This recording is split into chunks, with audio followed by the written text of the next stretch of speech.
Olá, sejam bem-vindos ao nosso curso preparatório para a segunda fase da OAB. Você que escolheu o direito constitucional vai estudar comigo todas as peças, todo o direito material para que você de fato seja aprovado nesta segunda fase. Bem, antes disso, nós vamos bater um papo, né? Primeiro eu quero parabenizá-los, porque passar na primeira fase não é para qualquer um, né? Você precisa estudar aí, memorizar praticamente 17 matérias, de modo que é um estudo até mais complicado do que o estudo da segunda fase, porque agora você tá mais ou menos aí naquela matéria que você escolheu, naquela matéria que você tem afinidade, naquele assunto, né, que no mínimo você gosta. Pode ser que não saiba ainda e está aqui para aprender, mas no mínimo uma certa afinidade você deve ter para poder ter escolhido o direito constitucional como a sua matéria de segunda fase. Então, parabéns, fiquem comigo, nós teremos vários encontros. Hoje, esse primeiro encontro, ele é um encontro estratégico, porque nós precisamos nos conhecer, nós precisamos apresentar a metodologia de estudo, nós precisamos fixar alguns acordos aqui, tá? Porque a sua aprovação depende desses acordos e do cumprimento desses acordos que eu e você vamos fazer, tá certo? De como estudar, o que estudar, como dividir, temos que ter estratégia, tá? Não é só, né, passar lá 10, 12 horas estudando, sem começo, meio e fim, sem saber o que estudar. Na verdade, aquele aluno que passa, além de ter uma boa bagagem de conteúdo, porque ele vai estudar para isso, ele sabe o que estudar, ele sabe como estudar, ele sabe quais temas ele deve priorizar para ser aprovado na segunda fase. E isso tudo eu trouxe para vocês. Por quê? Porque eu sou professora há 10 anos, né? Especificamente em cursos preparatórios, né? Dou aula também em cursos de pós-graduação, dou aulas também nos cursos de primeira fase e cursos específicos. Nós tivemos aqui, né, alguns encontros, por exemplo, sobre o controle de constitucionalidade. Talvez você tenha assistido um vídeo, né, que está disponível no YouTube sobre o controle, para ter uma ideia, para me conhecer. Pode ser que você também tenha assistido.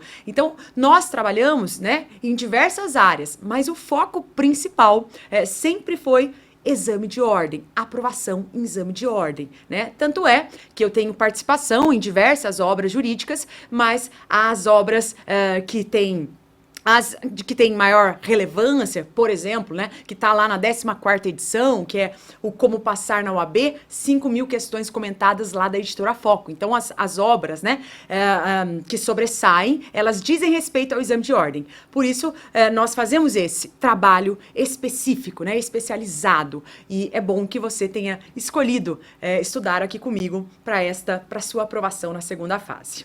Bem, esta vai ser uma apresentação inicial para que, como eu falei, criemos esses acordos, né, necessários para a sua aprovação.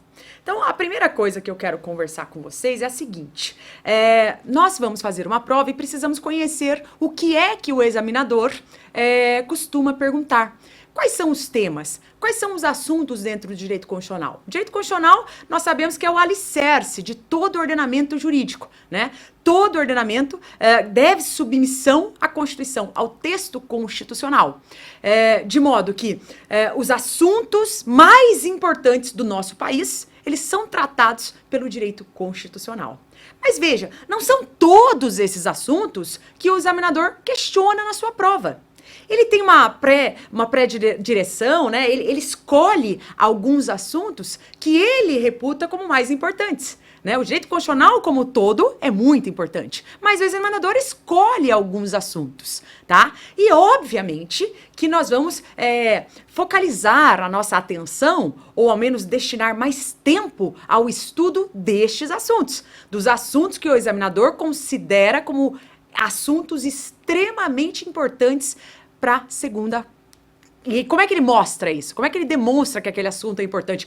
Reproduzindo questão sobre aquele assunto, caindo peça prático-processual, prático-profissional sobre aquele assunto, né? Então, se você escolheu a segunda fase, você já deve saber, se você escolheu segunda fase em constitucional, você já deve saber qual é o assunto mais importante, né, para nossa disciplina, para sua aprovação no exame de ordem. E, certamente, é o controle de constitucionalidade. Nós temos a incidência de muitas questões sobre o controle de constitucionalidade, tá? Além, né, das peças prático-profissionais, como ação direta de inconstitucionalidade, as ações do controle concentrado, que também caem na segunda fase. Mas veja, para você aprender o controle de constitucionalidade, não há como deixar de passar pelo caminho inicial do direito constitucional, pela teoria geral, né? O controle é uma matéria complexa e exige, né? Você, quando nasce, vai estudar, como é que você já vai ler se você sequer foi alfabetizado? Né? A analogia é esta.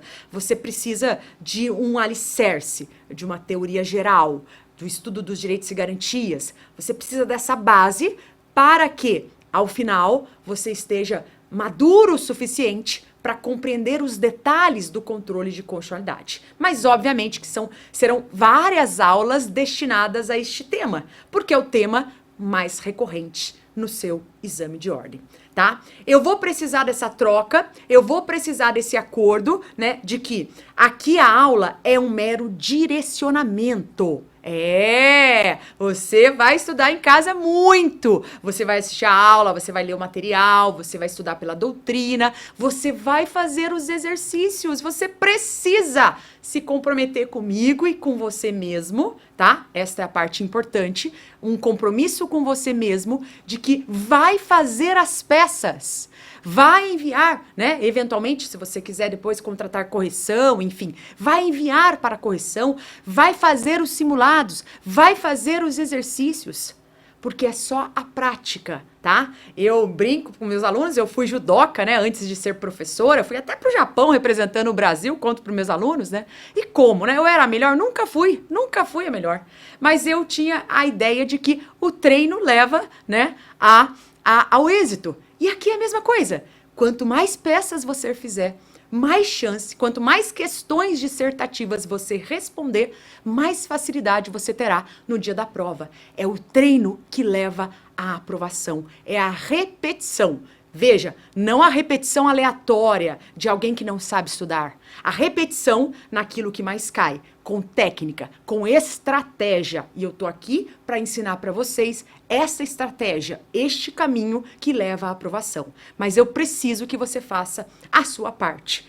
Como? Aceitando as dicas e as sugestões que eu vou passar para vocês. Tudo bem? Deu pra gente começar a conversa? Olha lá, tá? Então, eu vou colocar alguns slides, né? Tem as minhas mídias sociais, como é que vocês entrarão em contato comigo, referências bibliográficas, né? Nós precisamos passar a bibliografia.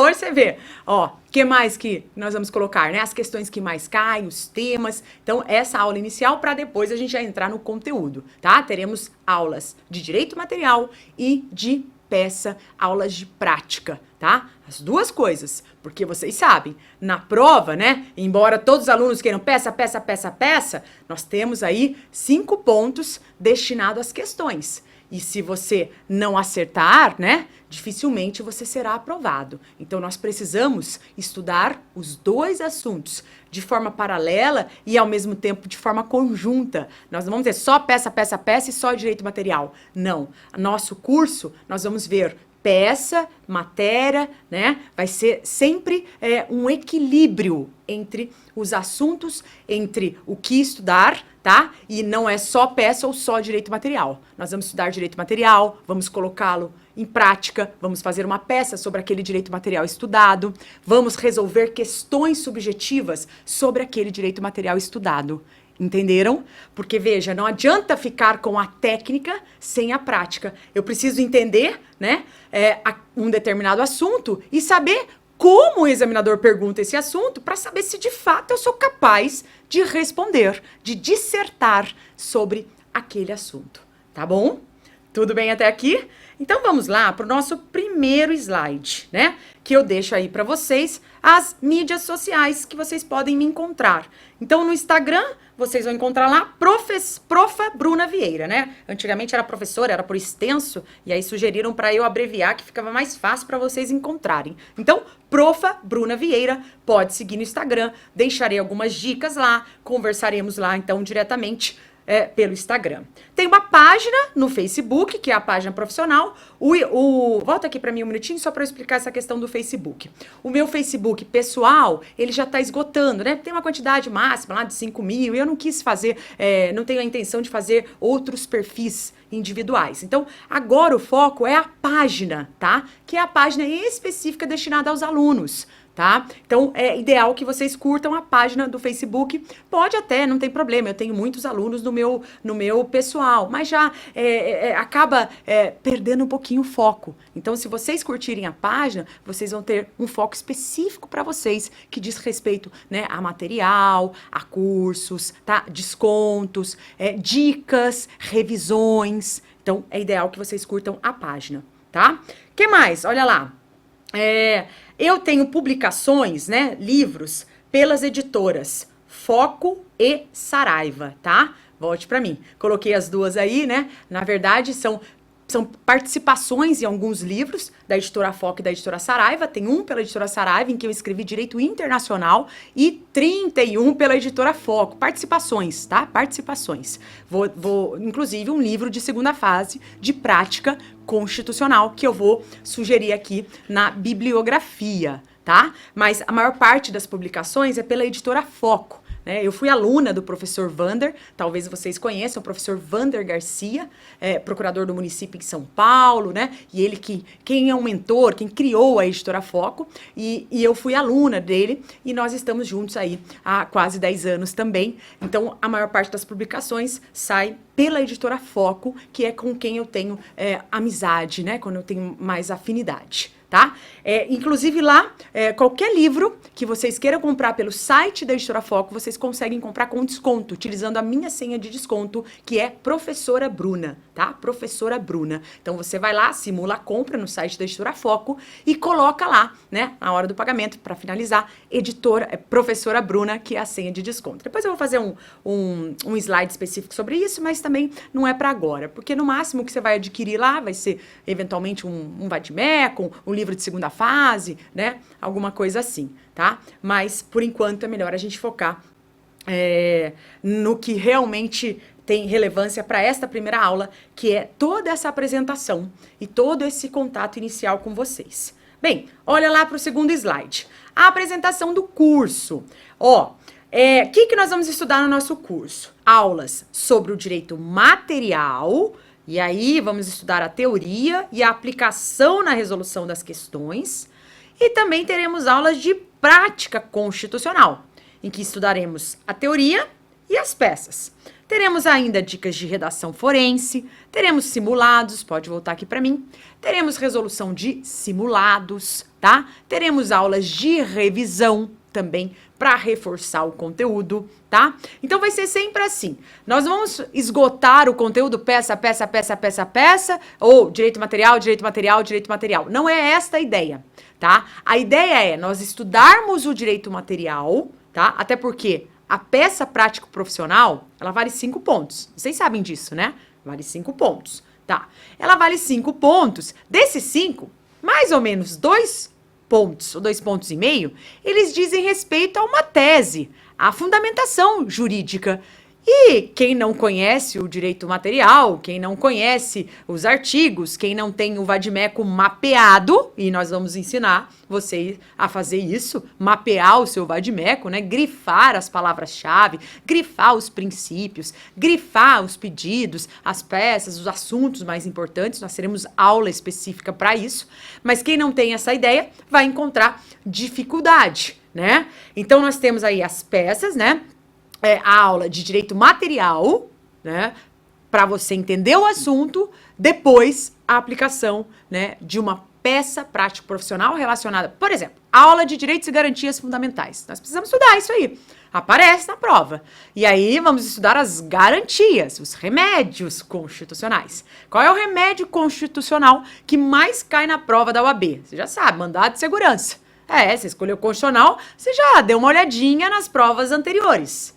Se não fez isso, já fica aqui a sugestão. Vá olhar os exames anteriores, tá? Então você sabe, vai saber que o mandado de segurança já caiu algumas vezes no seu exame. Então veja, como é que eu vou fazer uma peça prático-profissional sobre o mandado de segurança se eu nem conheço esse remédio? Se eu não sei quem pode impetrar? Se eu não sei qual é o objetivo, qual é a proteção? Se eu não sei que ele é residual? Se eu não sei a lei que o regulamenta, Lei 12.016 de 2009? Se eu não sei que há súmulas, né, dos tribunais superiores sobre o mandado de junção, se eu não as conheço? Então, é sempre assim. Estudamos o conteúdo, estudamos o direito material e partimos para uma aula prática, peça e também resolução de questões. Porque as questões, elas exigem o conhecimento forte de direito material. E ó, esse conhecimento forte de direito material não vai se esgotar aqui nas aulas. Nós precisaremos de um manual. Ai, professora, eu vou adquirir um manual, não vai dar tempo. Um manual enorme, por exemplo, Pedro Lenza, professor Pedro Lenza. Eu trouxe aqui, eu olhei ao lado, porque eu tô aqui com os livros para mostrar para vocês, né? Então ele tem um livro lá de 1.500 páginas. Como que eu vou conseguir? Obviamente que você não vai ler o manual todo, mas aqueles temas que são recorrentes, né? Por exemplo, esse assunto aí que eu falei que mais cai, o controle de constitucionalidade. Você vai ter que ler, né? Num manual para criar vocabulário, para criar teses jurídicas. Não dá para fazer isso simplesmente com a mente. Você precisa ampliar o seu vocabulário, você precisa compreender e aprofundar o seu estudo em um manual. Pelo menos nesses assuntos e nesses temas que mais caem, que eu trouxe na aula de hoje para apresentar para vocês. Vocês não vão estudar aleatoriamente. Acabou. Vocês escolheram fazer direito constitucional segunda fase comigo, agora vocês têm direcionamento, vocês têm orientação, vocês têm aí estratégia de estudo. E isso é o mais importante, tá? Porque senão você se apavora, acha que é muita coisa, não dá conta, não sabe o que estudar e acaba se perdendo. Então eu tô aqui para isso, tá? Vou dar dicas de redação, porque muitos alunos, já tive alunos assim, conhecem o conteúdo, sabem o direito material, né? Você pergunta as coisas, às vezes respondem, mas na hora de colocar no papel, na hora de transpor a ideia, na hora de parafrasear, o que é isso? Parafrasear. Uma tese nada mais vai ser do que a leitura de um artigo que fundamenta uma tese, né? Parafraseado. Você vai ler e vai interpretar aquele artigo da Constituição, de uma lei específica, e vai escrever com as suas palavras. Vai usar essa técnica de paráfrase não só na peça prático-profissional, mas também nas questões. E, em especial, vai parafrasear muito. Então, para isso, para você aprender como fazer uma paráfrase, você precisa dessas dicas de redação forense. Para você colocar os elementos, né? A conexão, né? Aquele elemento que liga um parágrafo a outro, você precisa estudar por um manual para ver como que aquele doutrinador, como que aquele autor concatena as ideias, né? Isso vai ajudar bastante. É por isso que na escolha do manual eu trouxe algumas sugestões, porque manual é algo pessoal. Claro que eu vou dar as dicas específicas pro estudo do exame de ordem, mas é algo muito pessoal. Você precisa estudar por meio de um manual que você compreenda, que você goste, né? E que ele tenha aí a leitura de acordo com aquilo que você consegue absorver e consegue melhorar. Né? O manual precisa estar um pouquinho acima, né? Mas não pode estar muito acima do seu conteúdo, porque senão você lê e não entende nada, né? Ou você pega um manual que está abaixo, está aquém daquilo que você sabe, e aí não acrescenta muito. Então, por isso que a escolha é individual. As sugestões serão dadas aqui, mas a escolha específica do manual que você vai estudar para a segunda fase, ela é individual. Tá? Então, vamos lá. Próximo slide, vamos colocar ele lá na tela. Bibliografias. Chegou, então, a parte da bibliografia. Bibliografias sugeridas. Aqui eu não coloquei... Volta aqui para mim. Aqui eu não coloquei os nomes dos livros que eu trouxe para mostrar cada um, tá? Sempre, veja, eu tenho os meus que eu utilizo, né? Não são todos os anos que eu tenho todos os livros novos. Então eu tenho as minhas edições. Mas eu vou mostrar aqui o livro, não necessariamente aquela edição, porque eu tenho as minhas edições e às vezes não é a edição do ano da prova que você vai fazer. Então, é essa a dica. Vai escolher um manual atualizado, tá? Atualizado. O que é atualizado? Ele tem que ser, no mínimo, o manual do ano da prova, no mínimo do ano anterior, mas aí já tem que tomar cuidado, porque tem alteração. Então, se o ano que você está fazendo a prova, né, é o ano que você está fazendo a prova é o ano do manual. Cuidado, porque ele vem lá, dentro dele, não é só o lado de fora a edição, mas dentro dele também vem até quando que ele foi atualizado. Às vezes está lá, edição 2019, né, edição 2020, e só que ele foi atualizado só até 2018. Mas como ele foi lançado já no final de 2018 para 2019, muitas vezes ele não está tão atualizado assim. Então, tomar cuidado aí. Mas veja, um bom manual, tá? E um bom vade-mecum. O vade-mecum é que tem que estar mais atualizado. Por quê? Porque você vai estudar com os dois, né? Vai conferir o artigo. Então, se tiver alguma coisa desatualizada no manual, o vade-mecum tá ali para resolver, porque a Constituição atualizada é quem manda, né? E aí você pode eventualmente atualizar, tá? Então eu trouxe, então olha lá de novo na bibliografia sugerida. Então você vai precisar de um manual, tá? Em especial, vem cá, de novo, um manual para resolver temas mais importantes, temas mais complexos. Não é para ler do começo ao fim, jamais. Mas vai ter que estudar, no mínimo, 2 assuntos. 2 assuntos você vai ter que estudar por manual. Controle de constitucionalidade e processo legislativo. E é sério, hein? Vocês estão vendo que eu tô olhando bem perto aqui para vocês, né? Tô olhando perto porque é sério. Esses 2 assuntos são assuntos que caem muito e você precisa estudar pelo manual. Há outros assuntos que basta a leitura, né, do artigo da Constituição e grifar aquilo que cai mais. Há outros que só com a aula você resolve. Mas há alguns assuntos que necessitam dessa leitura no manual. Combinado? Eu vou avisando vocês, tá? Uma aulinha de cada vez, um assunto de cada vez, sem pressa, eu vou dando essas dicas para vocês. Volta lá para a tela. Basta isso? Não, professor. Eu vou precisar também de um livro de prática constitucional. Vai precisar. Volte para mim.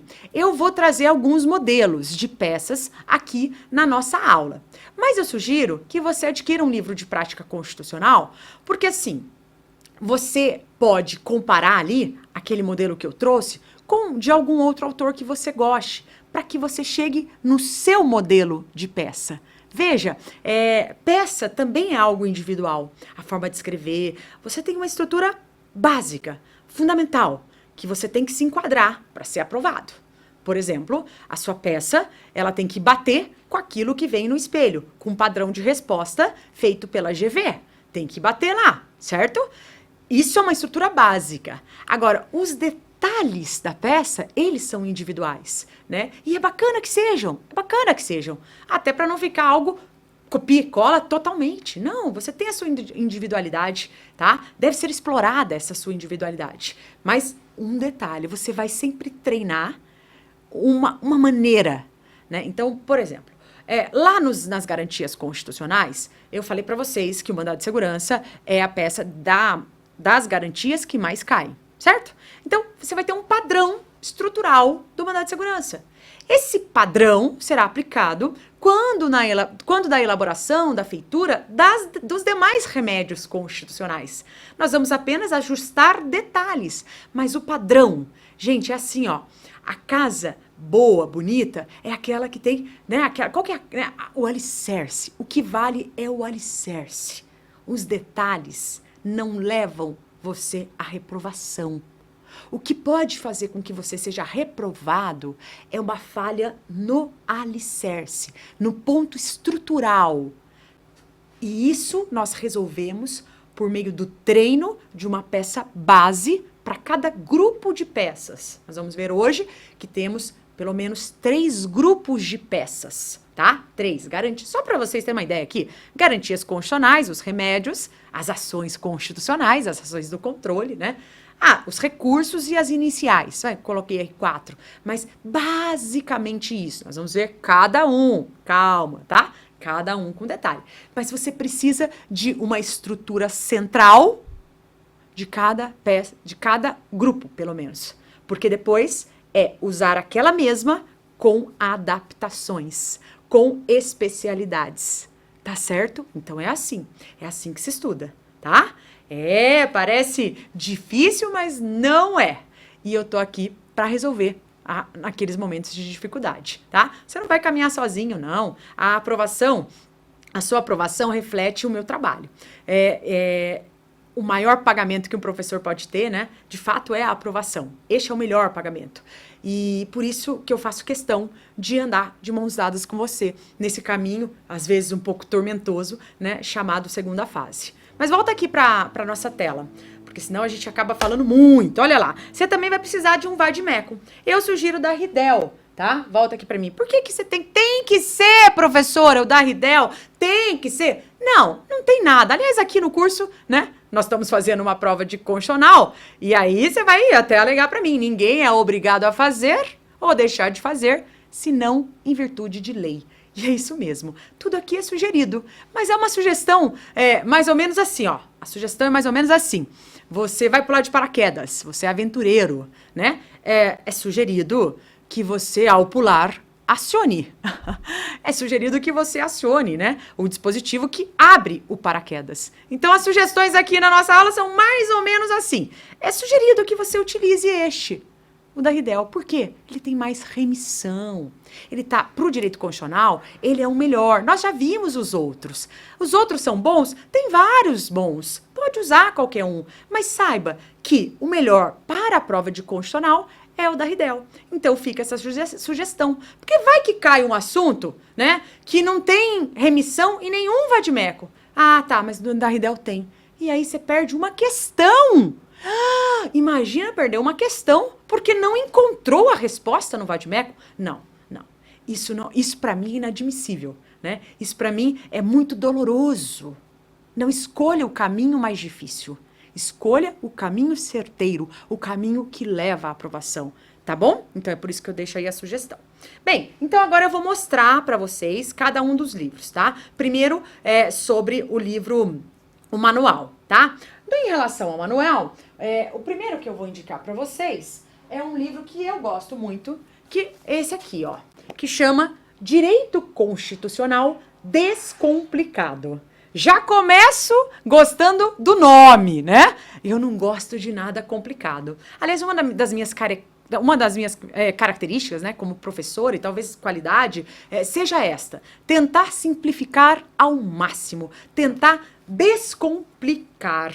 A minha vida, tudo foi muito complicado o estudo, né? Então, tornar aquilo que é um tabu, né, como controle, por exemplo, em algo mais fácil, em algo mais leve, tá? Então é descomplicar. Eu gosto muito porque, embora, né, o Vicente Paulo e o Marcelo Alexandrino não seja especificamente, né, autor do direito em si, eles estão na área fiscal, eles de fato conseguiram descomplicar. Tem uma linguagem simples, mas muito bem escrita, né? Uma linguagem precisa. Eu gosto muito desse manual. Mas ele não tem tanto... é claro que nem tudo é 100%, tá?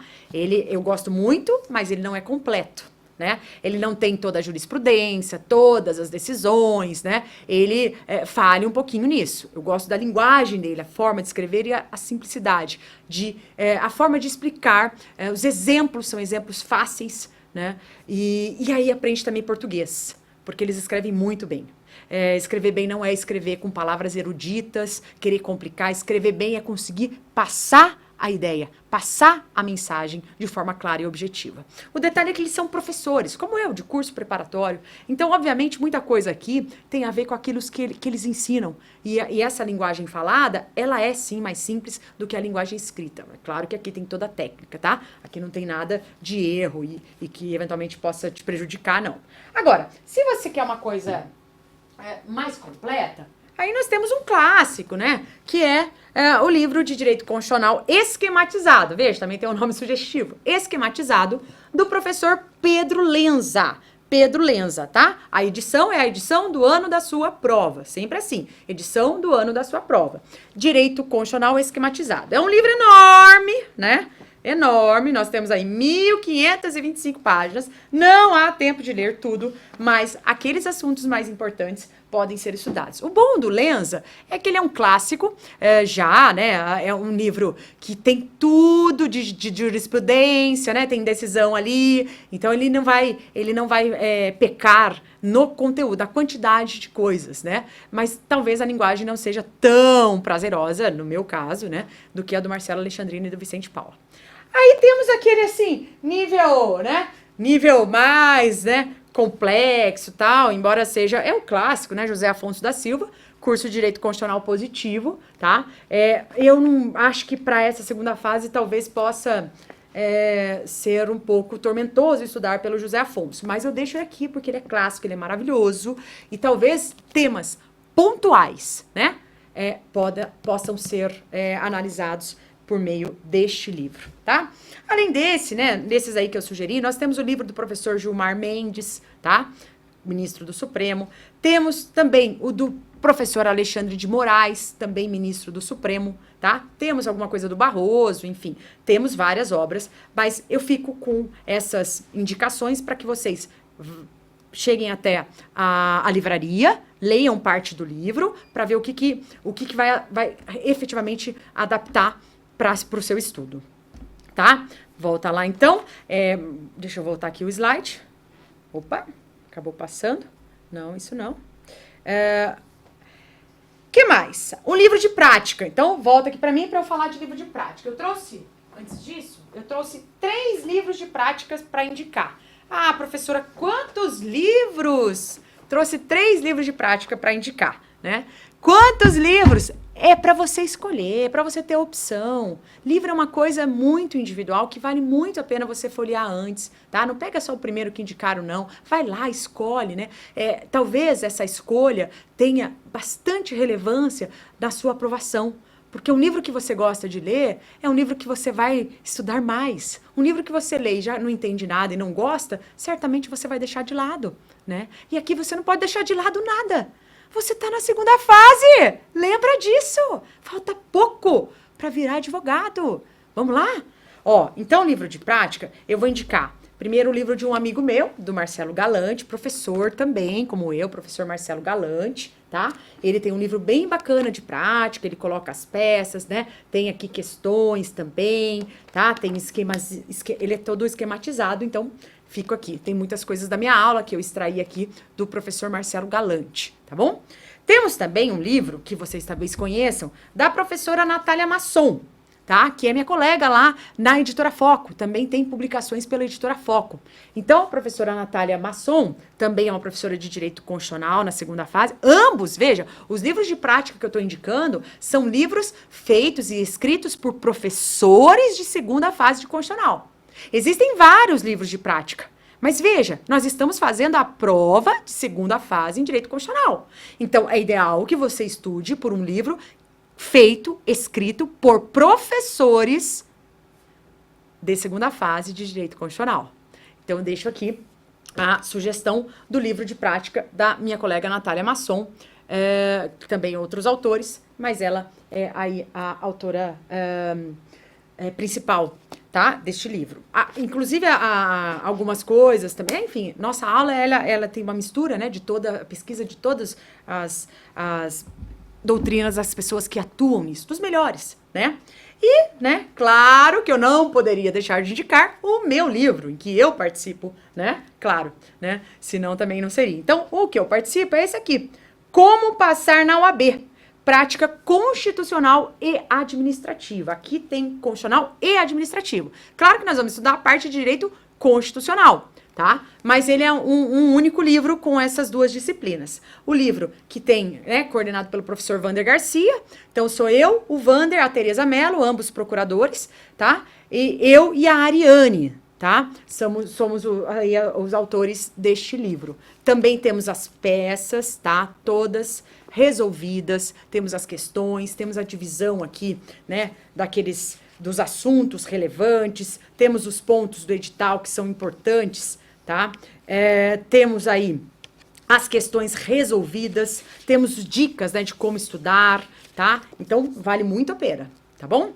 E fora isso, só para concluir mesmo essas referências bibliográficas, eu preciso mostrar agora o vade-mecum, né, que é o da Riddell, não sei se eu já mostrei, eu acho que ainda não, tá? O vade-mecum da Riddell, que é este daqui, que depois nós vamos ter uma aula para vocês marcarem todo o vade-mecum, tá? Uma aula para deixar tudo certinho aí, marcadinho, tá bom?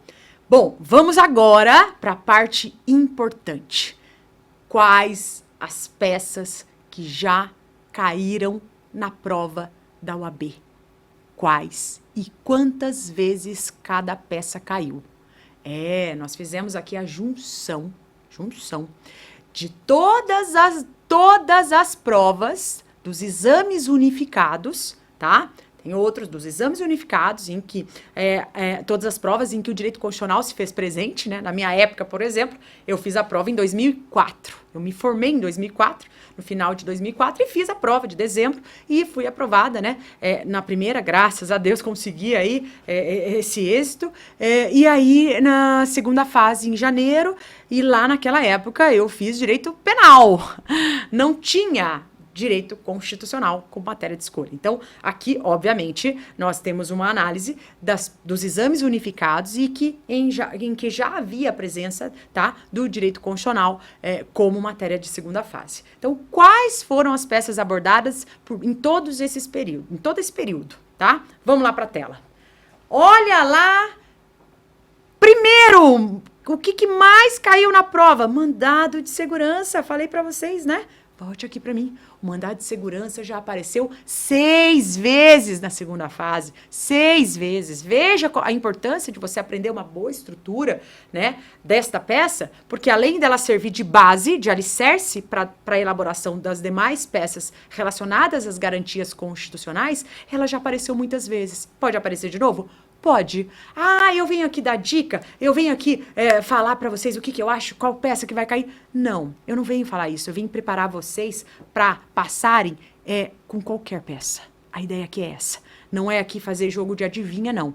Aqui a ideia é que você passe independentemente da peça que caia, tá? Mas você precisa saber com quem que você vai lutar. Eu tive que fazer essa analogia pelo fato de ter sido judoca, né? Faz parte do treinamento analisar o adversário. Faz parte do treinamento eu olhar para a minha, né, rival, entre aspas, como é que ela luta. É a mesma coisa. Eu preciso olhar para a prova da OAB feita pela FGV, ninguém mais, tá? A prova feita pela FGV, como que ela pergunta, o que ela questiona, quais as peças que ela costuma perguntar, de que forma, quais os artigos que ela costuma colocar no espelho de resposta como o artigo correto de fundamentação, quais as teses jurídicas, quais os temas que caem nas questões. Eu preciso conhecer isso para eu fazer uma boa prova. Tá joia? Então, olha aqui de novo, mais um pouquinho. A ação direta de inconstitucionalidade. Já apareceu 5 vezes a ADI. Volte aqui para mim. A ADI, né, será sim a peça estrutural, o modelo, o alicerce das peças relacionadas às ações do controle concentrado no Supremo Tribunal Federal. Só para lembrar, lá no STF, né, essas ações, nós vamos falar de ação direta de inconstitucionalidade, de ação declaratória de constitucionalidade e de arguição de descumprimento de preceito fundamental. Falei só genericamente essas 3 mais importantes. Temos ADI, genérico, por omissão. Sim, temos várias situações específicas. Mas saibam, né, que, no mínimo, isso é fundamentado, né, pela Constituição, artigo 102, 103, além de 2 leis importantes. 2 leis super importantes. Aqui a gente consegue anotar no slide, não é isso? A gente consegue. Então eu vou fazer isso. Coloca no slide para eu colocar aqui uma canetinha. Então aqui, ó, no mínimo, né, 2 leis relevantíssimas para o estudo, né? Então, quais são as leis aqui? As leis. A 9868 de 99, tá? que, volte para mim, que é a lei que regulamenta a ação direta de inconstitucionalidade genérica, a ação direta de inconstitucionalidade por omissão e a ação declaratória de constitucionalidade, tá? Então, essa lei, leitura imprescindível. Aliás, nós vamos ler juntos, vamos até marcar os artigos que mais caem. Podem ficar tranquilos, mas já anotem aí no seu caderno, tá? Já anote no seu caderno. Volte aqui. Além dela, você vai ter que estudar a lei, né? A lei 98, 98, deixa eu pegar aqui uma borrachinha, né? Isso aqui tudo agora volta para cá. Caneta, lei 98 e 9. Tem alguma canetinha para usar, para ajudar aqui, ou é só com o dedo mesmo? Ah, a caneta tá aqui. A professora é meio assim mesmo, gente. Cadê a canetinha? Tá aqui. Aqui. Opa, vamos lá. Aqui. Caneta 9. Ai, que maravilha. 98. Melhorou um pouquinho, né? Não maravilha, assim. 9882 de 99. Bom, acho que dá pra ler, né? Volta aqui pra gente. 9882 de 99. É fácil, fácil, tá? 9882 de 99. Que é a lei que regulamenta a ADPF. Ou seja, a arguição de descumprimento de preceito fundamental, tá? A DPF e, olha aqui pra mim, volta aqui na tela, quer dizer, a ADPF, tá?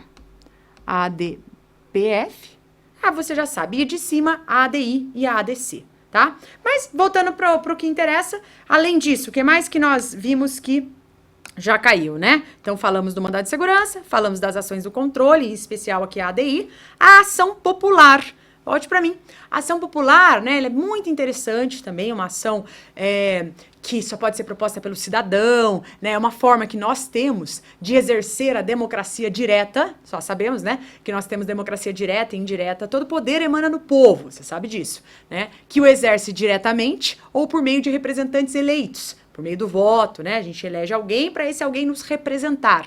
E a democracia direta em que nós exercemos o poder diretamente, né? Um exemplo é plebiscito, referendo, iniciativa popular e ação popular.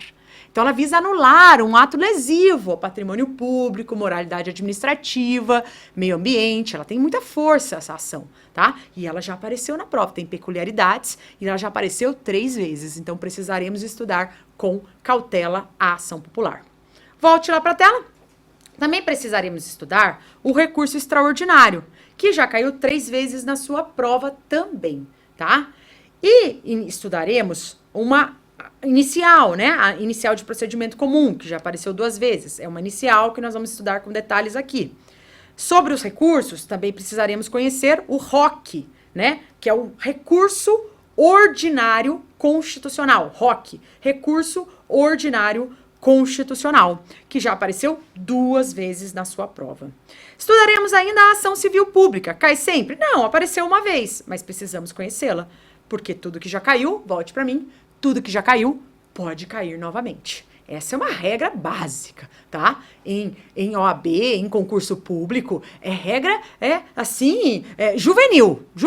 Tudo que já caiu pode cair novamente. Claro que outras coisas mais. Mas veja, você só vai saber essas outras coisas mais se ao menos tiver conhecimento daquilo que já caiu. Tudo bem? Volta lá para a tela. Ainda caiu aí, ó. Já caiu uma ADI por omissão, uma ação direta de inconstitucionalidade por omissão. Já caiu uma vez uma ADPF, então as ações do controle já apareceram, né? Arguição de descumprimento de preceito fundamental.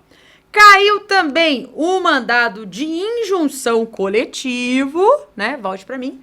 Você sabe que dos remédios constitucionais, o mandado de injunção é um remédio que nós também temos que estudar com certa atenção.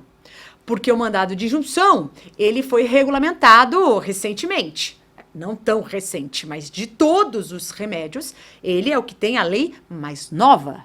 Lei 13.300. Tá? Lei 13.300 de 2016, de modo que nós precisamos sim estudá-lo. Tudo que é mais novo é mais apetitoso, né? O examinador quer experimentar novos sabores, novas ações. Então, coisas novas, que tem regulamentação nova, emendas constitucionais recentes, né? Por exemplo, lá, né, da regra relacionada aos partidos políticos, que não pode mais aí, por exemplo, coligação partidária no sistema proporcional, enfim. Todas essas coisinhas novas que são acrescentadas ao texto constitucional. Essas os meus alunos, eles têm na ponta da língua. Eles têm na ponta da língua. Porque eles não vão pro baile sem conhecer o tipo de música que vai tocar lá. Eles não vão para a prova da OAB sem conhecer o que o examinador gosta de perguntar. Eles não vão para a luta, para o campeonato de judô, sem ter treinado antes. Então, isso é importante. Que vocês conheçam tudo que é novo. Todas as leis novas, todas as emendas constitucionais recentes, tudo que foi regulamentado recentemente. Tudo bem? Volta lá para a tela.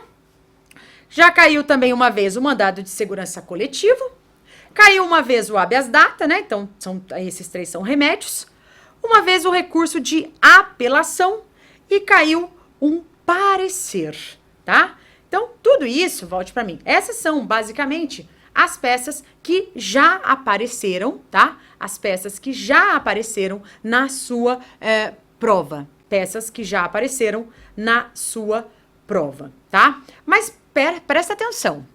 Nós sabemos que a prova não é composta apenas de peças. Os alunos falam peça, peça, peça, peça, mas não é assim, né? Metade dos pontos, sim, peça. A outra metade ele vai buscar no acerto das questões subjetivas. E aí eu preciso também saber qual é a regra do jogo, qual é a música que toca lá no âmbito das questões subjetivas. A música aqui, ó, quais os assuntos, quais os temas. Eu tô indo pro baile, né, dos anos 80, tô indo pro carnaval, tô indo pro baile funk, o que é que eu vou fazer? O que é que tem nessas questões dissertativas? Porque, veja, aquelas questões, aqueles assuntos que sempre aparecem, eu já vou ter lido a doutrina. Outros assuntos que não aparecem tanto, certamente eu não vou ter lido aquele assunto na doutrina. Eu vou ter aprendido aquilo que a professora falou em aula e vou ter lido a Constituição e, eventualmente, uma lei específica daquele assunto. Mas aqueles assuntos que sempre aparecem, eu vou ter ele na ponta da língua e com base jurídica, porque eu vou ter lido aquele capítulo no manual. Tá certo? Vamos ver? Vamos descobrir quais são esses assuntos? Na tela. Assuntos abordados nas questões dissertativas. Pasmem, pasmem. Olha lá, controle de constitucionalidade. Presta atenção. Volta para mim. Vocês estão entendendo que o negócio é sério? Você deu uma olhadinha breve aí no slide. Mas já deu para entender que o negócio é sério. Em todos os exames unificados em que apareceu o direito constitucional, são quantas questões em cada prova? Isso. Estou ouvindo aqui. 4 questões subjetivas, tá? 60 questões foram sobre o controle de constitucionalidade. Dá para brincar? Dá para deixar de lado? Dá para ir jogar futebol sem levar a bola? Dá? Dá ou não dá? Não dá. Então não dá para ir fazer a prova de direito constitucional sem estudar o controle de constitucionalidade. E, com profundidade. Não é um estudozinho aleatório por um livro esquematizado assim, por exemplo, um mapa mental. Não. Estudar controle de constitucionalidade é estudar controle aprofundado. Tá bom? Volta lá para a tela. Mas não é só isso, tá em negrito aí, eu vou também passar o marca-texto, porque tem outros temas que também são relevantíssimos, né, para sua prova. Então, o que mais que já apareceu também? Olha só, 22 questões ali, pau a pau, hein? Lutando com os direitos fundamentais, para ver quem vence. Por enquanto, ninguém. Os dois são super recorrentes na sua prova. Então, olha lá. Processo legislativo. Volte para mim. Eu falei para vocês, eu já dei a dica no início aqui.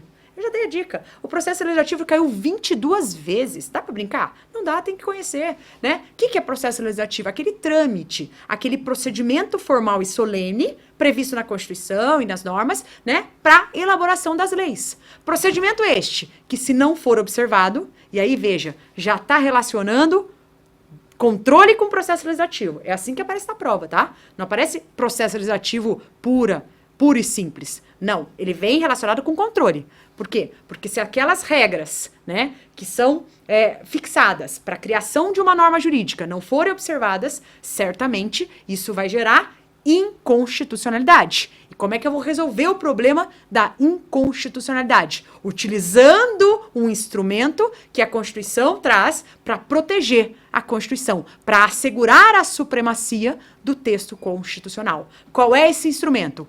Controle de constitucionalidade. Então vejam que o processo legislativo também cai. Aliás, todas as disciplinas, todas as matérias aqui podem vir relacionadas ao controle. Entenderam? Porque, claro, a violação de um direito fundamental gera inconstitucionalidade. Cabe ADI, cabe controle difuso. Sim, o tema é direito fundamental com controle. Entenderam? Volta lá para a tela. Os direitos e garantias, aí, os direitos fundamentais também devem ser estudados, tá? Nós vamos ver não só o rol, né, do artigo 5º da nossa Constituição, mas as decisões do Supremo sobre o assunto e em especial, as questões, né, que já caíram sobre este assunto aí e como, né, que foram perguntadas. Sobre a organização do Estado, nós temos aí 13 questões. Sobre o poder legislativo, nós temos 12 questões para pensar. Sobre o poder judiciário, 6 questões já caíram. Teoria da Constituição, 6 questões, volte para mim. No segundo bloco, nós vamos falar um pouco de teoria da Constituição. Teoria da Constituição, especificamente, assim, caíram 6 questões, tá? Recepção, poder constituinte, eficácia e aplicabilidade das normas, mutação constitucional, né? Intertemporal lá, direito intertemporal. Apareceram 6 vezes, mas peraí. Apareceram 6 vezes de forma expressa, né? E específica nas questões subjetivas. Mas já apareceu teoria geral em toda a prova. Aliás, eu acho que não existe uma prova que não tenha algo relacionado à teoria geral. Não tem uma prova que você não precise lembrar da supremacia da Constituição. O que é, como controla, para que serve. A supremacia é o pilar. Então, onde é que a gente estuda a supremacia? Dentro da teoria geral. Então, é por isso que nós começamos o estudo pela teoria geral. Não tem como passar, né? Não tem como escrever sem aprender A, E, I, O, U, tá? Volta aqui para a tela. Poder Executivo caiu uma vez e estamos aí com os principais, tá? Não que os temas se restringem a isso, mas estamos aí com os principais. Então, volte para mim, que agora nós vamos fazer um breve intervalo para que vocês aí respirem. Eu sei que eu sou uma treinadora, né? Uma mentora, uma orientadora, assim, um pouco intensa, né? Mas só equivale a um profundo desejo de que vocês, de fato, aceitem as sugestões e sejam aprovados. É uma alegria muito grande ver o aluno tirar essa mala, esse peso das costas e da vida e prosseguir, seja na advocacia, seja depois no estudo do concurso público, seja lecionando, é muito bom, né? Então, por isso, talvez, a intensidade que as emoções se misturam com a didática e espero ajudá-los, tá? Se for muito rápido, volta o vídeo, não tem problema, fiquem tranquilos, porque vai dar tudo certo no final. Vai lá, lava o rosto e volta, que eu já tô te esperando. Até já!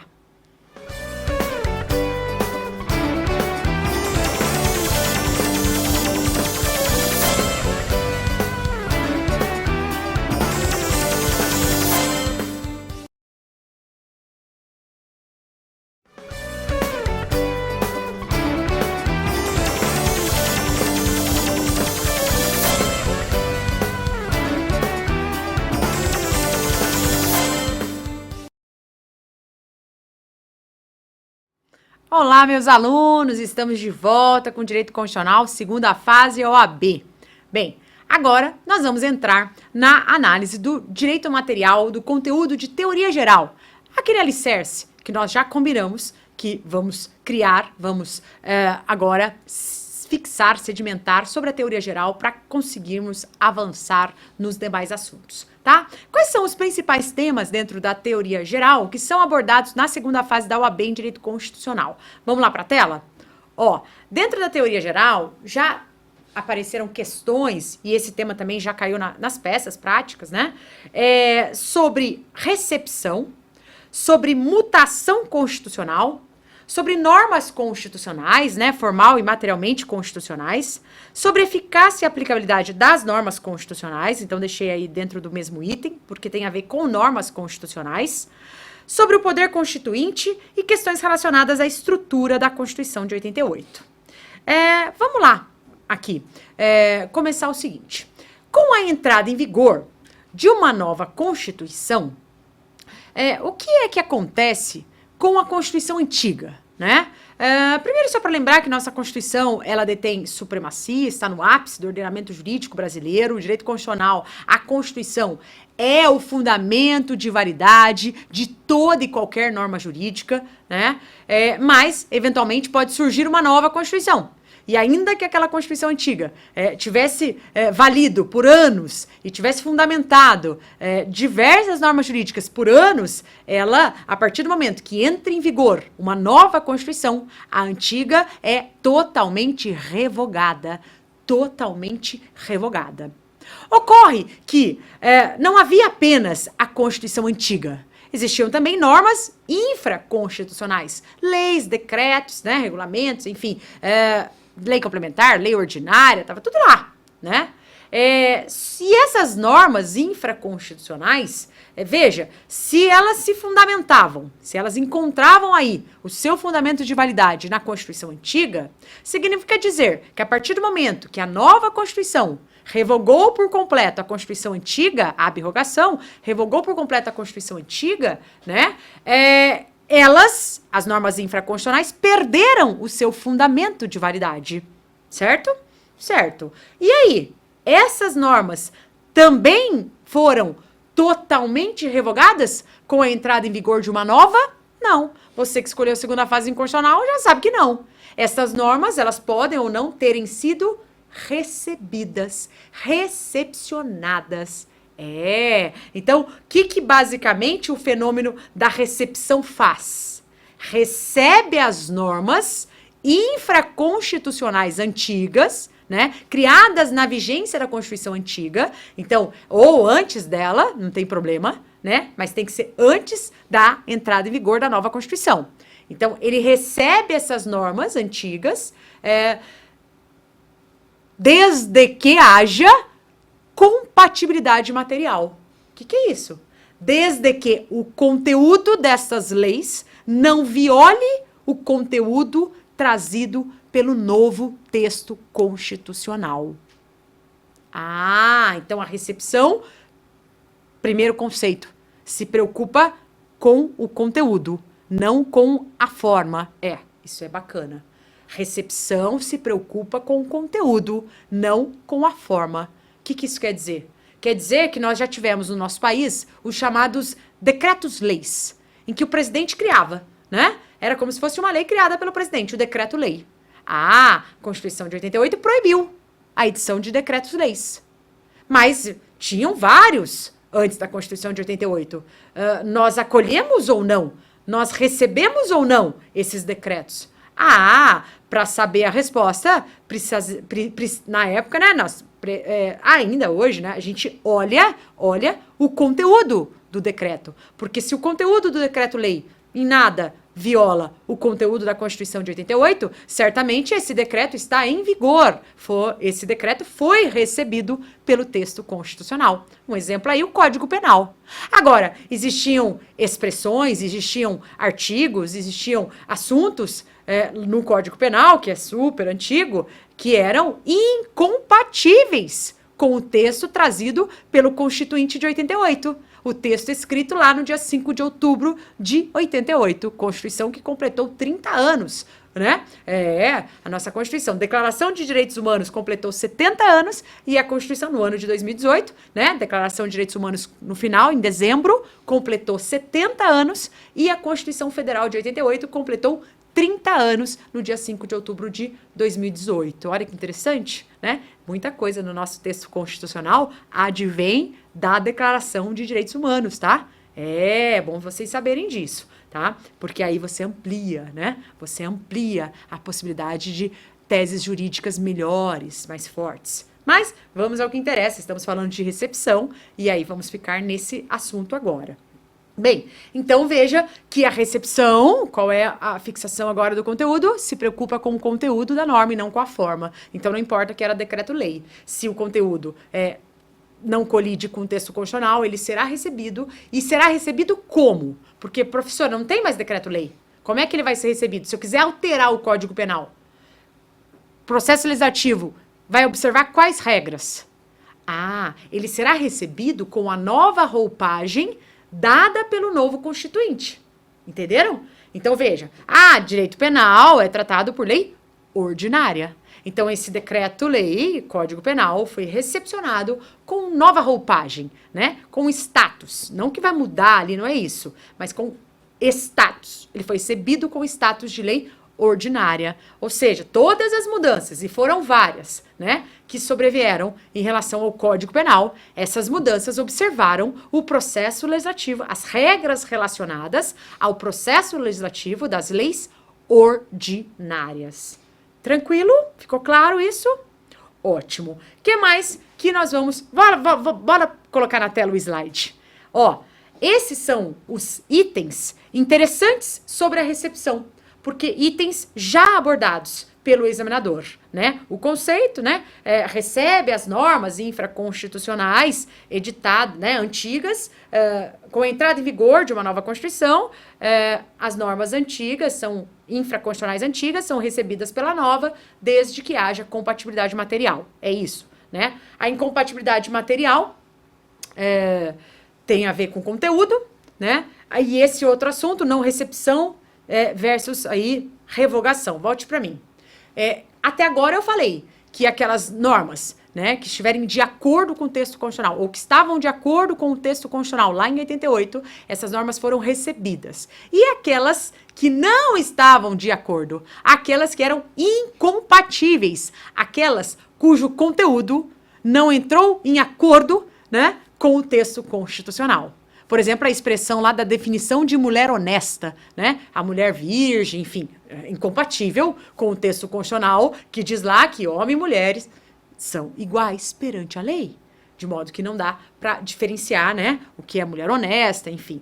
E outros tantos dispositivos. Dei esse exemplo por ser um exemplo, assim, muito evidente, muito rápido de vocês compreenderem. Bem, aquelas normas que não respeitaram, que não tinham conteúdo compatível com o texto, essas normas não foram recepcionadas, né?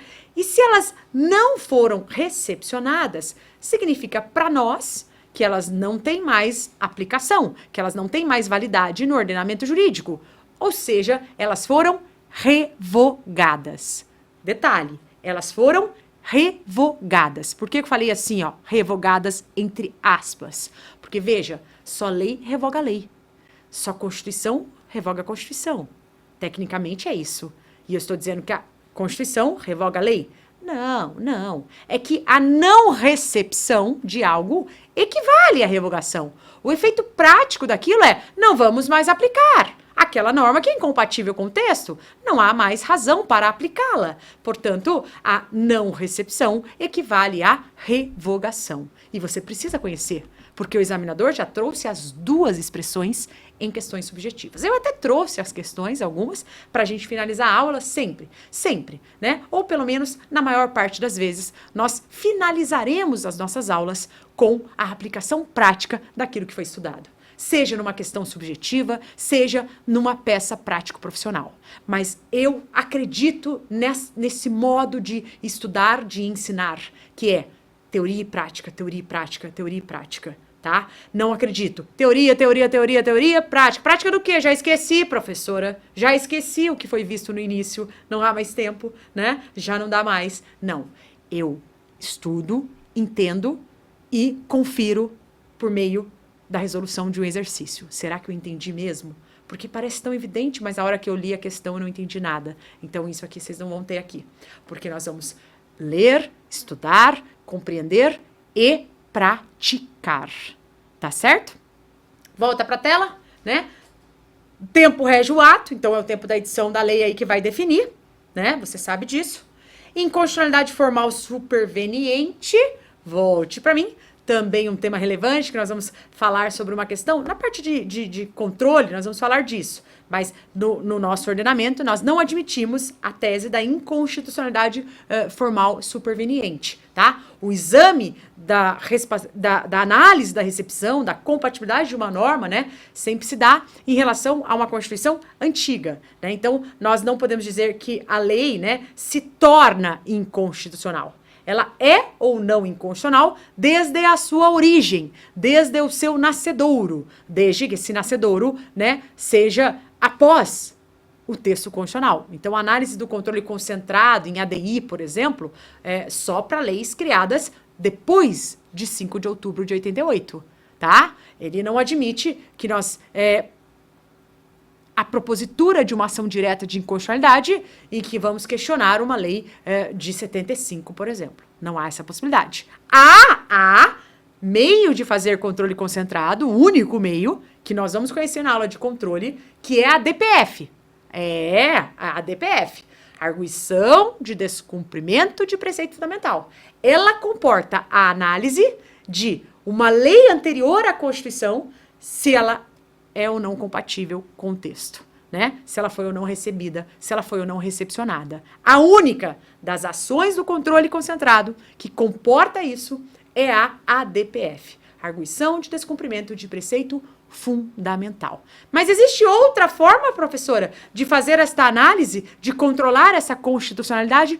Existe, no caso concreto, no controle difuso. Exemplo, eu não quero pagar determinado tributo, porque a previsão, ele está lá no CTN, mas a Constituição de 88, e o CTN é de antes de 88, tá? A Constituição de 88, ela trouxe um capítulo destinado ao sistema constitucional tributário. Então, há diversos princípios, limitações constitucionais tributárias, né? Limitações ao dever de tributar. Olha o nome, limitações ao dever de tributar. Ah, então é assim, ó, poder público, você pode tributar, mão pesada do leão, mas cuidado, toma cuidado, por quê? Porque essa mão pesada não pode, né, bater nos princípios constitucionais tributários, derrubar os princípios constitucionais tributários, não. CTN, se você não respeitar o sistema constitucional de 88, desculpa, você não vai ser aplicado, né? Então, esta análise, se foi ou não recepcionado o artigo do CTN, de acordo com os princípios constitucionais tributários, esta análise pode ser feita por ADPF ou, no caso, concreto, no controle difuso. Tá certo? Mas calma, é só a primeira aula. Nós não vamos falar de controle agora. É que o meu aluno, ele costuma ir além. Ele costuma já enxergar o que ele busca. E se ele busca aprovação, ele busca em toda a aula lembrar do controle. O controle é a matéria que mais cai. E se ele escolher o direito constitucional, ele gosta de ouvir exemplos, relações, inter-relações entre uma matéria qualquer e a verificação da supremacia. Porque o controle nada mais é do que verificar se aquilo está de acordo com o texto constitucional. Porque se não tiver, não permanecerá. Tudo que não é constitucional não permanecerá no nosso sistema jurídico. A Constituição garante para todos nós que as leis e que as normas as respeitem. A Constituição garante que aquilo que está lá não pode ser suprimido, abolido, não olhado, desrespeitado por meio do legislador infraconstitucional.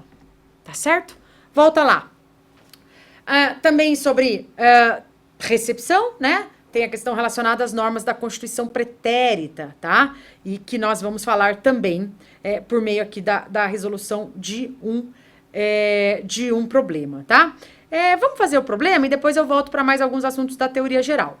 Então vamos lá na tela, uma questão, tá? Que caiu sobre recepção especificamente no 22º Exame Unificado. Vamos lá acompanhá-la. Em 1975, o presidente da República estabeleceu, por decreto, que a localização da nova usina nuclear seria no município Alfa. Opa, peraí. Vamos colocar aqui um marca-texto, porque essa questão de... Volta para mim. Peguei o marca-texto, por quê? Porque o aluno que vai fazer uma segunda fase, ou qualquer prova na vida, ele deve ter a noção que, ao ler uma questão subjetiva, ou até mesmo a questão objetiva, ele precisa extrair as ideias principais. São elas que vão ajudá-lo a buscar a resposta correta ou a dissertar sobre aquele assunto. Mas ele precisa aprender a extrair, a grifar o que é palavra-chave, o que realmente interessa nessa questão. E aí, obviamente, como eu vou fazer sempre teoria e prática, eu vou fazer isso junto com vocês, para que vocês treinem, para que no dia da prova isso seja natural, inerente, tá? Mas primeiro vamos fazer juntos, lá na tela. Então, olha lá. Primeiro aqui o ano, né? 1975. Já é uma coisa importante. Volta para mim. Por que é importante? Por que é importante? Porque se eu estou falando de algo criado antes da Constituição de 88, eu já não estou falando de controle de constitucionalidade aí, concentrado aí, ou no máximo a DPF. Eu já não estou falando, né, de inconstitucionalidade. Talvez eu já esteja falando de incompatibilidade, de não recepção, de outro assunto. Tudo bem? Então, o ano aqui é importante. Vamos lá. Em 1975, o presidente da República estabeleceu, por decreto, que a localização da nova usina nuclear seria no município Alfa. O decreto de 1975 seguiu todas as prescrições legais então vigentes, sem nenhum tipo de violação à Constituição da época. Não obstante, tendo em vista, né, então vou grifar aqui Constituição da época, que volta aqui para mim, que não era a Constituição de 88. Por quê? Porque a Constituição é de 88 e o decreto é de 75. Então, nós estamos tratando aqui de Constituição de 67, com a redação dada pela emenda 1 de 69. Há quem entenda que a emenda 1 de 69 é uma verdadeira Constituição, por conta de tudo que ela alterou, né? Mas fique aí com a ideia de que a Constituição de 67 com a redação dada pela emenda 1 de 69. Mas a ideia central não era a Constituição de 88. Ok? Volta lá para a tela. Não obstante, tendo em vista diversos fatores econômicos, políticos e sociais, o início dos trabalhos ficou adiado para uma nova oportunidade. Com o advento da... Opa, agora está falando da Constituição de 88. Advento, hein? Advento. Com o advento da Constituição de 88, o texto constitucional passou a determinar que a localização de usinas nucleares seja autorizada por lei federal. Então, volte aqui para mim. Agora, a Constituição de 88 traz um requisito, que a instalação, a localização, dependa de previsão de autorização em lei federal. Tá. Vamos ver o que ele quer saber disso tudo. Pergunta. O decreto do presidente da República, editado em 1975, foi recepcionado pela nova Constituição? Justifique. Volte para mim. Questão um pouco complexa, né? Um pouco complexa, porque ela gira em torno daquilo que falamos. Será que existe uma inconstitucionalidade superveniente? Porque, veja, quando o decreto foi feito, a Constituição que o regulamentava era a Constituição de 67, não a de 88. E naquela época ele estava de acordo, porque ela não trazia esse requisito trazido pela Constituição de 88. Então ela era compatível, ela estava de acordo. Ok. Com a entrada em vigor da nova Constituição, será que o decreto tornou-se inconstitucional? Olha a resposta. Bom, voltando aqui só para a pergunta, né? Esse decreto foi recepcionado pela Constituição? Justifique. Ou ele supervenientemente inconstitucional? Foi, sim, ele foi recepcionado. Por quê, gente? Porque o direito brasileiro não admite a inconstitucionalidade formal superveniente. Volte para mim. O que é isso? Inconstitucionalidade formal superveniente. Bom, inconstitucionalidade e não de acordo com a Constituição. Formal, não é o conteúdo, é a forma. Regra de processo legislativo, procedimento, exigências, tá? Não é o conteúdo, é a forma. Ótimo. E superveniente, depois do texto constitucional. Entenderam? Ótimo. Então, olha lá, porque o direito brasileiro não admite a inconstitucionalidade formal superveniente. O examinando, isso, né, como é que estava lá no espelho, deve destacar que o decreto presidencial de 1975 foi recepcionado pela nova Constituição na medida em que não há nenhuma incompatibilidade material com este paradigma de análise. O conteúdo está correto. Ou seja, não há nenhuma violação à construção de usinas nucleares, bem como nenhuma proibição constitucional acerca da sua localização no município alfa.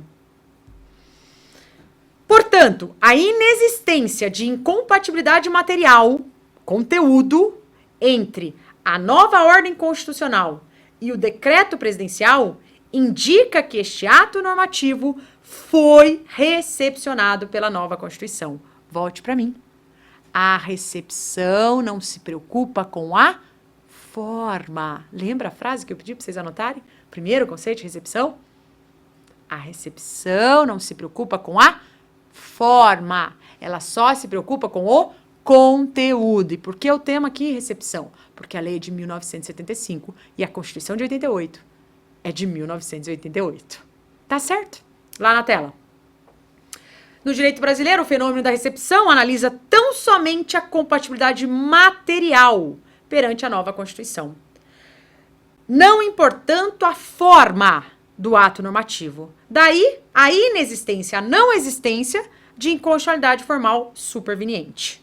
No caso, a evidente incompatibilidade da forma do ato normativo, decreto presidencial, ao invés de lei federal, não é suficiente para impedir sua recepção.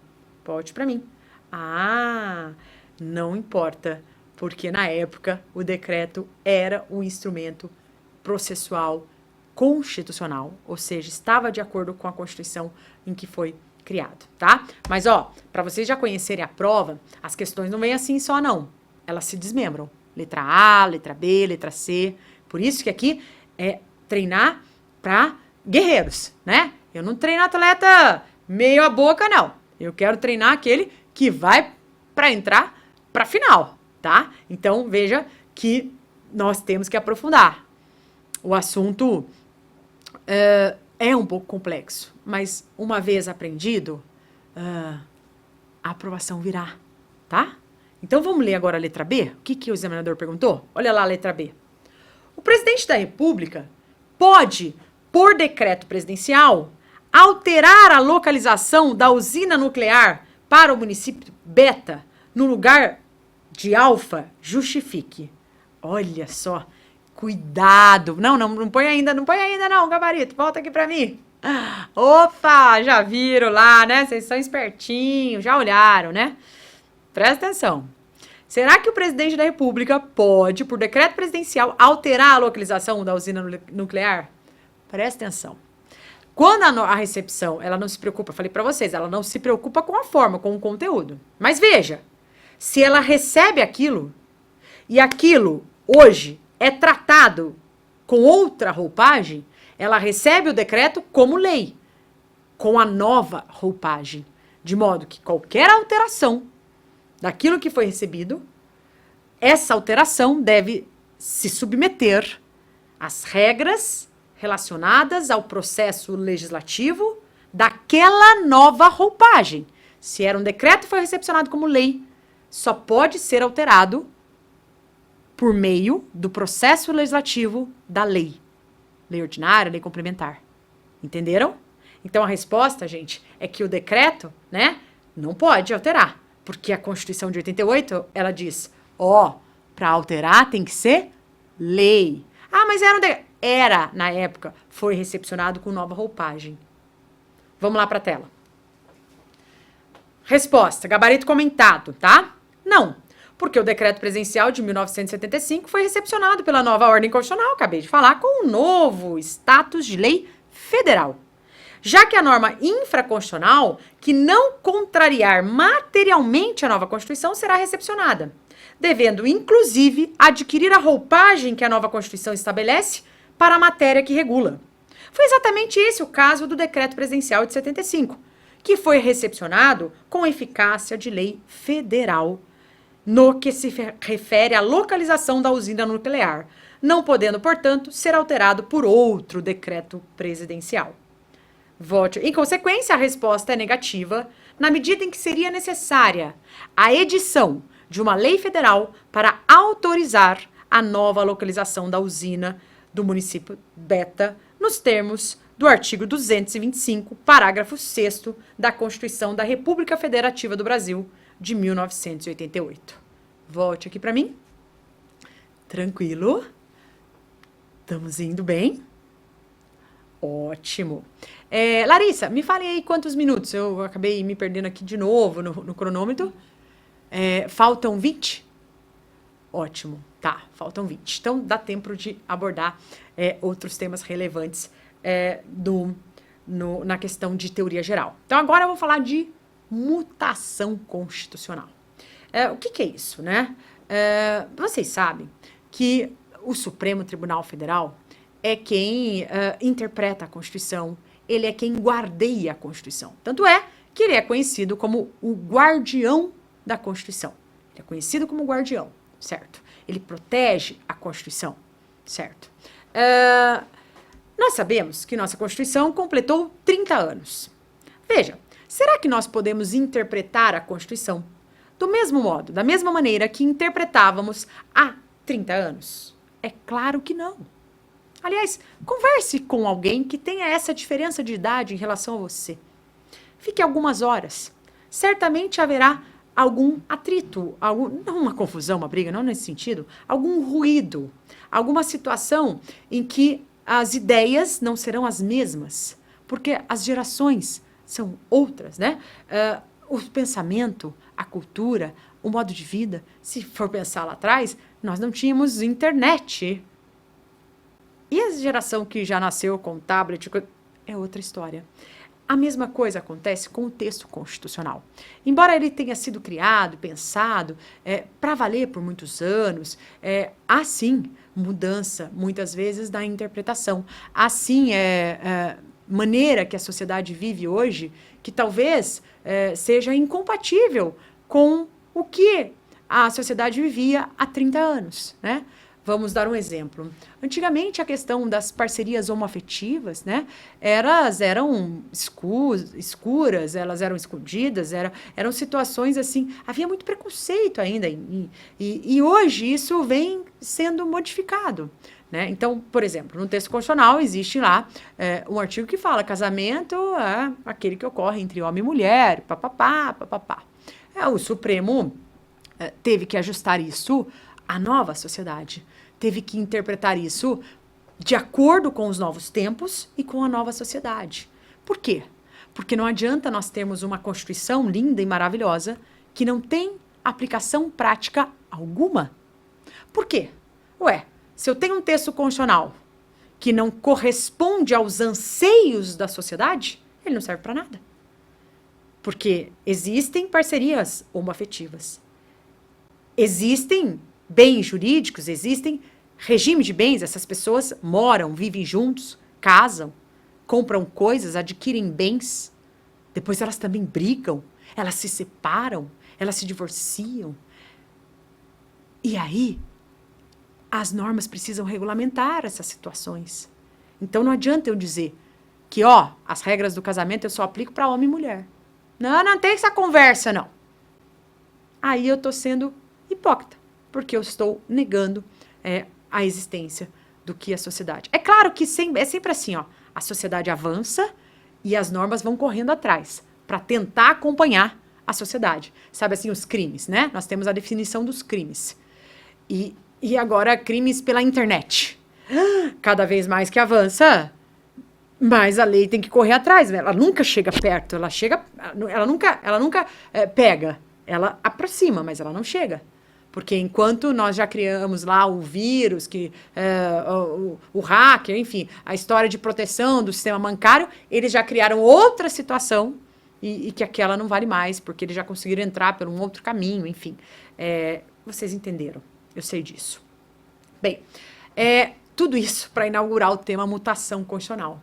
Para dizer para vocês que muitas vezes não é necessário que seja feita emenda constitucional. Muitas vezes eu não preciso ficar remendando a Constituição para tratar de um assunto que na sociedade é óbvio. Basta que eu leia o texto constitucional com um novo olhar, com uma nova interpretação, para poder abranger aquela situação que na época, lá há 30 anos, não existia. Mas que agora, ou melhor, às vezes até existia, mas não era tratada com tanto, talvez não tivesse tantos detalhes como tem hoje, enfim, para poder proteger, né? Para poder acobertar também essas situações jurídicas, né? E é aí que vem a mutação. A mutação constitucional é a mudança na interpretação do texto. É a alteração informal, e esta é a palavra-chave, informal. Porque o texto constitucional permanece intacto.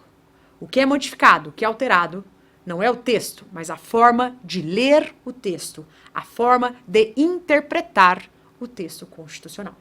Então, mudança informal. Quem pode fazer isso? Supremo Tribunal Federal. Quem pode interpretar a Constituição é só o Supremo Tribunal Federal. Tá certo? Tem limites, hein? Professor, já tô lembrando aqui na hora, eu sou aluno de segunda fase de constitucional, eu sou diretoria, né? Desculpa, eu tinha que falar isso, né? Mas direito constitucional é a nata do direito, é a supremacia, é poder. Se você quiser resumir todo o direito constitucional em uma única palavra, qual palavra? Direito constitucional é igual o quê? Poder. Poder. E aí eu tenho que lembrar, né, que todo poder emana do povo. Quem tem o poder, aliás, quem tem o poder tende a dele a abusar. Então nós, né, alunos de segunda fase constitucional, professores de direito constitucional, temos que tomar um pouco de cuidado, porque ao termos o poder, a supremacia, temos a tendência de abusar um pouquinho desse poder. Mas é só uma brincadeira. Pergunte. Converse com os alunos de segunda fase. Qual é a sua matéria? Trabalho. Tá. Penal. Tá. Porta de cadeia. Trabalho. Qual é a sua matéria? Constitucional. Até o olhar muda. Nossa, parece que você é um ser especial, né? Mas porque é técnico. É técnico. Vamos lá para a tela. Mutação é, portanto, a alteração informal. Tem a ver com uma nova norma constitucional, um novo sentido e alcance normativos. Tem a ver com a alteração de significado da norma constitucional. Volte aqui para mim. Eu falei desse abuso, quem tem o poder tende a dele abusar, porque mutação, muitas vezes, é olhada, né? E também junto com o ativismo judicial. Né? Expressão aí utilizada, às vezes, inapropriadamente. Né? Ativismo é olhado com um certo... com uma crítica ao judiciário, de que, ao interpretar, acaba criando normas abstratas, genéricas, e, portanto, corrompendo, violando o princípio da separação dos poderes, já que quem legisla é o legislativo e não o judiciário. O judiciário só pode aplicar a lei ao caso concreto, interpretar, enfim. Mas há também um outro ponto de que as ações que chegam até o judiciário muitas vezes são propostas pelos próprios partidos políticos que deveriam fazer leis sobre aqueles temas, por exemplo, aborto, possibilidade ou não, mas que não têm coragem, muitas vezes, de enfrentar tais temas e que preferem jogar a bucha por poder judiciário. Então, temos que tomar muito cuidado nessa ideia de hermenêutica, de interpretação, de ativismo, né? Até que ponto é um problema do judiciário ou do legislativo. Na verdade, é um problema do país, Não adianta dizermos a fulano, né? O legislativo que está errado, que tem que legislar aquilo, então deixa o judiciário interpretar mesmo, criar normas do jeito que ele quiser. Não, tem limite. Ou, não, o judiciário não pode criar nada, não pode interpretar nada, tal. Chegou até ele um caso para ele resolver. Então, o equilíbrio é sempre o caminho. O caminho do meio é o caminho mais próximo do correto. Se é que existe, né, um caminho correto e ponto. Né? Mas mais próximo é o caminho do meio.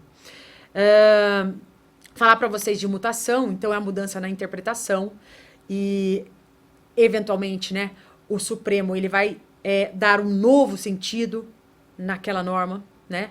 Ele vai alterar o significado da norma constitucional, normalmente ampliando, para que ela abranja não só situações específicas, mas aquilo que tem a ver com o anseio da sociedade, com aquilo que hoje, de fato, ocorre no nosso país. Né? A Constituição não pode ser uma carta de intenções apenas. Ela tem que ser uma carta de intenções, mas que haja aplicação prática. Né? E é para isso, então. Vamos ver uma questão sobre mutação? Já deu para conversar sobre ela. Olha lá. Caiu no 24º, tá? O Supremo Tribunal Federal, há 20 anos, ao julgar uma ADI, reconheceu a constitucionalidade da Lei Federal W, que estabeleceu critérios para a fruição de determinado benefício assistencial, dentre os quais o limite da renda familiar. Apesar do trânsito em julgado do acórdão proferido, determinado partido político entendia que os critérios estabelecidos pela Lei Federal W eram absolutamente incompatíveis com as características sociais e econômicas da realidade atual. Pergunto, é possível que o sentido das referidas normas constitucionais, utilizadas como paradigma, como padrão de análise, né, seja outro na atualidade, apesar de o texto constitucional permanecer o mesmo? Volte para mim. Ficou simples, né? Sim, claro que sim. É possível que o Supremo, ao interpretar, dê um novo sentido para que aquela norma constitucional se aplique à situação real e atual, valendo-se da mutação constitucional que nós acabamos de analisar. Olha a resposta que veio no padrão, no espelho. Olha lá. O examinando deve esclarecer que do mesmo texto pode ser obtida uma nova norma constitucional, em razão das alterações verificadas na realidade, as quais influenciarão o processo de interpretação constitucional. Trata-se do processo informal, palavra-chave. Falei para vocês que sempre palavra-chave tem que aparecer. Processo, mutação é processo informal de alteração. Trata-se de processo informal de alteração da Constituição, conhecido como mutação constitucional. Volte para mim. Gostaram da ideia de teoria e prática? Vejam como facilita. Não sei, né? Espero que não seja apenas o meu ego dizendo, não, tá fácil. Não, mas eu acredito nisso. Que dar a teoria e já, em seguida, colocar uma questão prática sobre o assunto faz com que o aluno abra a mente e consiga, de fato, entender a matéria e o direito constitucional em si, tá? Espero que estejam aproveitando, espero que, de fato, estejam compreendendo, porque esta é a ideia. Vamos para a segunda questão? Antes de eu falar da segunda questão, só leiam comigo essa observação aí embaixo. Essa observação foi extraída da própria prova, tá? Aliás, volte para mim. Essa parte aí de questões, né, que eu coloco e trago o padrão de resposta, é tudo extraído do próprio site da GV, né? Então, as provas eu reproduzo aqui, não mudo nada, tá? O valor, qual que é a pontuação, vocês precisam saber quanto que vale cada coisa, né? Porque estrategicamente você estuda aquilo que tem maior pontuação, né? Então assim, eu já deixo aí para você já ampliar a visão e saber, vou conseguir tanto um pontinho aqui, um pontinho ali, e nessa mistura eu vou somando os pontos que eu preciso para aprovação na segunda fase, ok? Volta lá para a tela. Então, o examinando, ele deve fundamentar as respostas, a mera citação do dispositivo legal não confere pontuação. Pode para mim. Faz tempo que a GV fala isso. Não basta colocar o artigo lá. Não, você tem que explicar. Você tem que parafrasear. Falei para vocês. Você vai ter que ler, entender, né? Leu o artigo, passou pelo filtro mental, interpretou e vomitou quase. Colocou no papel aquilo que você entendeu. Por isso a importância do estudo das paráfrases, por isso a importância do treino, porque escrever não é muito fácil, muito simples. Mas treinando fica fácil. É o treino que leva à aprovação. Letra B. A improcedência do pedido na referida ação direta de inconstitucionalidade impede que nova ação dessa natureza tenha a Lei Federal W como objeto. A improcedência do pedido na referida ação direta, será que impede que nova ação dessa natureza tenha a Lei Federal W como objeto? O que vocês acham? Olha lá a resposta. Resposta. O examinador deve esclarecer que não há obstáculo ao ajuizamento de nova ação direta de inconstitucionalidade, tendo a Lei Federal W como objeto, já que, no caso concreto, o pedido apresentado na primeira ação foi julgado improcedente. E o cotejo será realizado com normas constitucionais de sentido e alcance diversos daquelas que embasaram a prolação do primeiro acórdão. Você vê, volta, até o examinador nesse ponto, né, colocou aí uma resposta bastante técnica, né? Se você não sabe aí o significado de algumas palavras, né, embasaram, ou seja, fundamentaram, né, a prolação, né, do primeiro acórdão, ou seja, fundamentaram, né, o acórdão foi prolatado, o acórdão foi proferido, né, do primeiro acórdão. Então, é bom, aqui, ó, vocês verificam a importância, não pode voltar para mim mesmo, aqui nessa questão vocês verificam a importância da leitura do manual. A leitura do manual. Porque a leitura do manual é que ajuda vocês a ampliarem esse vocabulário exigido pela prova. A prova não é para adolescente, a prova é para adulto. Isso é interessante, né? Não estou dizendo que a prova é difícil, não. Você vai passar, se você fizer tudo o que nós indicamos aqui no curso. Não há dúvida, eu não tenho dúvida quanto a isso.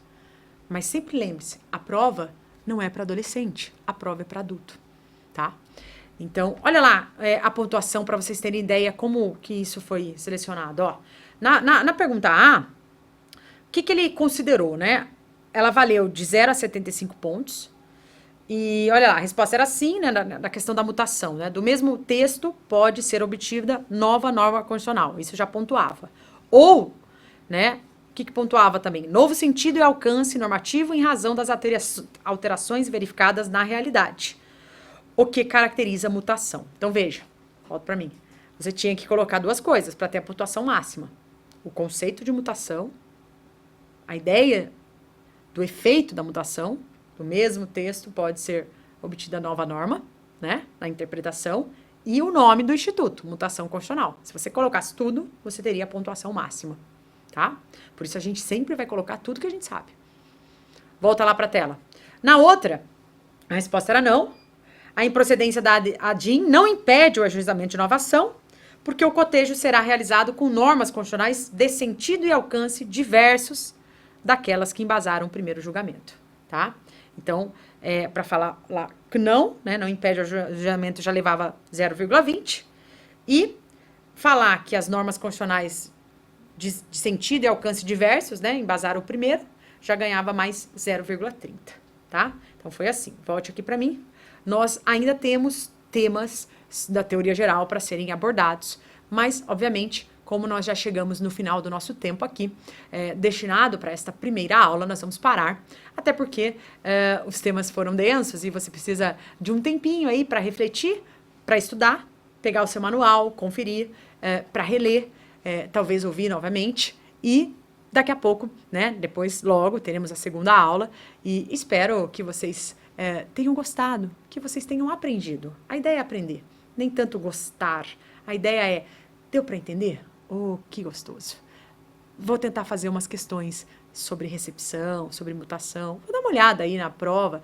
Eu vou ver o manual, né? Eu vou comprar um livro de prática e vou dar uma olhadinha nas questões. Eu não vou olhar direto lá o gabarito, porque aí eu sou adolescente, né? Eu não sou adulto. A prova é para adulto, não para adolescente.